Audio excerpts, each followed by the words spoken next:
میں مدینہ میں تھا تو میرے ایک دوست نے کہا، عرب تھا، کہ میری گاڑی وہاں ورکشاپ میں ٹھیک ہو گئی ہے، میرے ساتھ چلو۔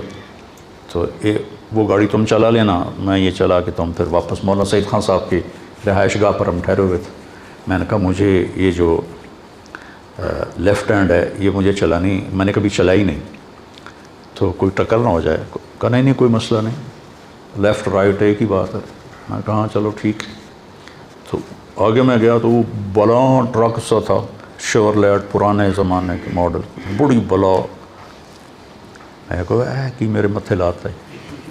خیر ہم نکلے تو ایک چوک سے ہم کراس کرنے لگے تو ایک بدو نے گاڑی نا، اس کا اشارہ بند تھا لیکن اس نے گاڑی کافی آگے کھڑی کر دی، جیسے ہمارے یہاں موٹر سائیکل والے بالکل آگے جا کے کھڑے ہو جاتے ہیں اشارے کے، تو اس نے گاڑی آگے نکال لی۔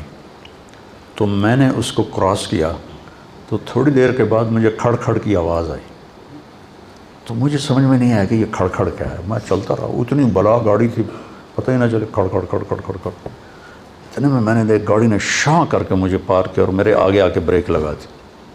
بریک لگائی تو اس میں وہ بدو، اس کو میں نے دیکھ لیا تھا، وہ آگے خود سے، میں کہا کچھ ہو گیا۔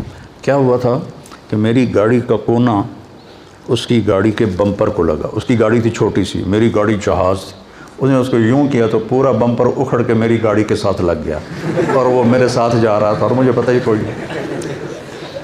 جب وہ آیا اور اس نے دروازہ کھولا، کہا انزل۔ میں کہا اب اگر میں نے کوئی اپنی عربی کی مہارت دکھائی تو میں تو پکڑا جاؤں گا۔ میں نے کہا حاجی پاکستان۔ انہوں نے کہا انزل۔ میں نے کہا حاجی پاکستان۔ پھر وہ کہا انزل۔